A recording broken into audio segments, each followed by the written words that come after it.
Selamat datang di podcast Rumah Vaksinku, sahabat vaksin anak Anda. Pernah tidak kamu terbangun jam 2 pagi, suasana hening, damai, lalu tiba-tiba terdengar suara itu? Suara huek yang khas, diikuti bunyi cairan tumpah ke lantai atau kasur. Suara horor bagi setiap orang tua.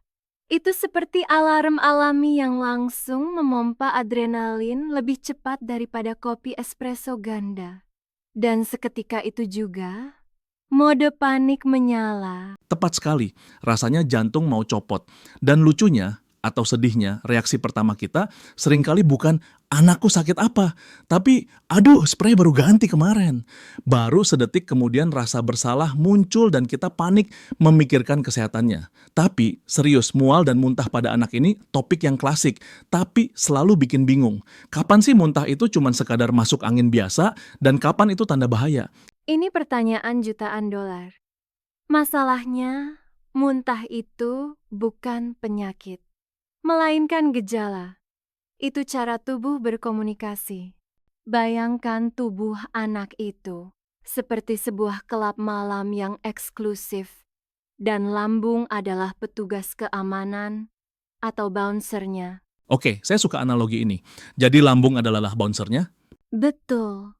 Ketika ada sesuatu yang masuk, entah itu virus, bakteri, atau makanan basi, dan si bouncer ini merasa, "Hey, orang ini bikin onar," dia akan menendangnya keluar dengan paksa. Itulah muntah. Mekanisme pertahanan diri yang brilian sebenarnya. Tapi bagi kita yang melihatnya, itu menakutkan karena terlihat sangat dramatis. Sangat dramatis, apalagi kalau jumlahnya banyak. Rasanya seperti seluruh isi perut keluar. Nah, yang sering bikin orang tua bingung itu membedakan antara gumoh pada bayi muntah biasa atau sesuatu yang lebih serius seperti reflux. Bedanya di mana? Kuncinya ada pada usaha. Gumoh itu pasif. Isinya cuma mengalir keluar, biasanya di ujung mulut, tanpa ada kontraksi perut. Bayinya pun biasanya tetap senyum-senyum saja. Tapi kalau muntah, itu aktif. Ada kontraksi otot perut yang kuat, anak terlihat tidak nyaman, mungkin wajahnya memerah, dan semburannya jauh lebih kuat. Jadi kalau ada tenaga dorongannya, itu fix muntah ya. Lalu apa penyebab paling umum? Apakah selalu karena salah makan? Tidak selalu. Justru juara utamanya biasanya infeksi virus. Kita sering menyebutnya stomach flu atau gastroenteritis.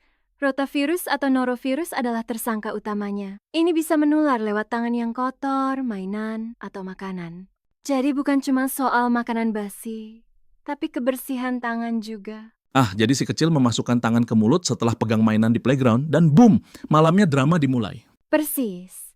Selain virus, baru kita bicara soal keracunan makanan, mabuk perjalanan, atau bahkan batuk yang terlalu keras. Tahu kan, ada anak yang kalau batuk berdahak saking kencangnya sampai memicu refleks muntah? Itu juga sering terjadi.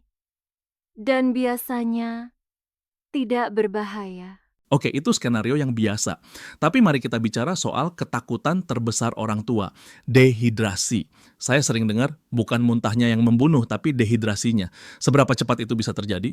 Kamu benar sekali.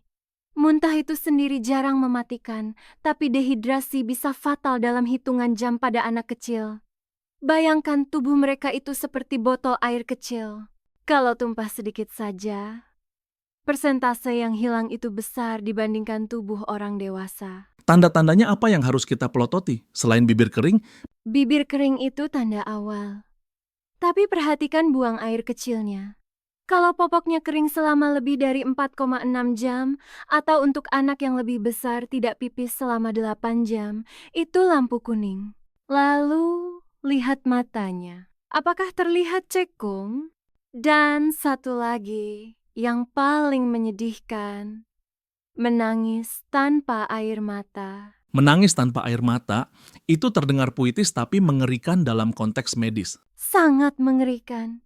Itu artinya tubuh sudah tidak punya cadangan cairan untuk diproduksi. Di titik itu, kamu tidak boleh lagi menunda. Nah, disinilah biasanya terjadi kesalahan strategi. Anak muntah, kita panik, lalu kita langsung kasih sebotol penuh air atau susu supaya terganti cairannya. Itu salah ya? Salah besar. Itu kesalahan klasik. Bayangkan lambung yang sedang iritasi itu seperti ombak yang sedang mengamuk. Kalau kamu langsung tuang 1 ember air, pasti akan dimuntahkan lagi karena lambungnya kaget. Strateginya harus sedikit tapi sering. Sedikit itu seberapa sedikit? 1 sendok teh atau 5 mililiter. Tunggu 5,10 menit. Kalau tidak muntah, kasih lagi 1 sendok. Ini butuh kesabaran tingkat dewa. Karena anak biasanya haus sekali dan minta minum banyak. Tapi kamu harus tega membatasinya. Ini seni negosiasi tingkat tinggi antara orang tua dan anak yang sedang sakit. Wah, itu tantangan mental juga buat orang tuanya. Melihat anak haus tapi harus menahan pemberian minum. Cairannya apa? Air putih saja cukup. Air putih itu oke, tapi tidak ideal karena tidak punya elektrolit. Saat muntah, anak kehilangan garam dan mineral. Paling bagus adalah cairan rehidrasi oral atau oralit. Kalau anak menolak rasanya, bisa coba kuah sup bening atau air kelapa. Hindari jus buah atau minuman bersoda. Gulanya terlalu tinggi dan malah bisa bikin diare makin parah. Oke, catat, jus dilarang dulu. Sekarang mari kita bahas sisi gelapnya. Kapan kita harus berhenti mencoba merawat di rumah dan langsung tancap gas ke rumah sakit? Apa tanda bahaya absolutnya? Ada 3 warna yang harus kamu waspadai. Merah, hitam, dan hijau. Merah pasti darah, hitam? Hitam atau seperti bubuk kopi itu tandanya darah yang sudah bercampur asam lambung. Artinya ada pendarahan di saluran cerna atas. Dan hijau. Hijau pekat, bukan hijau karena habis makan bayam ya, tapi hijau empedu. Ini tanda bahaya besar. Ini bisa mengindikasikan sumbatan usus atau bowel obstruction. Kalau muntahnya warna hijau neon atau hijau tua, jangan googling. Jangan tanya tetangga. Langsung ke UGD. Wow, oke. Hijau empedu adalah tanda bahaya. Bagaimana dengan sakit perut? Anak muntah pasti sakit perut kan? Betul, tapi perhatikan lokasinya. Kalau sakitnya di kanan bawah, dan anak sampai membungkuk kesakitan atau tidak bisa melompat, kita harus curiga usus buntu. Apalagi kalau muntahnya disertai demam tinggi yang tidak turun-turun. Ada satu lagi yang sering bikin saya parno. Muntah setelah jatuh. Misal anak main, kepalanya terbentur, nangis sebentar, lalu muntah. Itu situasi yang tricky. Muntah 1 kali setelah menangis heboh karena jatuh itu mungkin cuma reaksi emosional atau kaget. Tapi, kalau muntahnya menyemprot, berulang, dan anak mulai terlihat mengantuk atau bingung, itu tanda gegar otak atau cedera kepala. Itu tiket ekspres ke rumah sakit, jangan ditawar. Jadi kuncinya adalah observasi perilaku anak setelah muntah ya. Tepat. Lihatlah anak secara keseluruhan. Jangan cuma fokus pada muntahannya. Apakah setelah muntah dia kembali main gadget atau lari-lari? Kalau ya, kemungkinan besar dia baik-baik saja. Tapi kalau dia lemas, tatapannya kosong, atau sangat rewel dan tidak bisa ditenangkan, naluri orang tua biasanya benar. Ada yang salah. Bicara soal naluri, saya ingin menyentuh sedikit aspek psikologisnya. Seringkali saat anak sakit, orang tua, terutama ibu, merasa sangat bersalah. Apa aku salah kasih makan? Apa aku kurang bersih? Padahal anak sakit itu bagian dari tumbuh kembang, kan? Sangat setuju. Kita perlu normalisasi ini. Anak sakit itu bukan rapor merah bagi orang tua. Sistem kekebalan tubuh itu seperti otot. Dia perlu latihan untuk menjadi kuat. Virus-virus ini adalah sparring partnernya.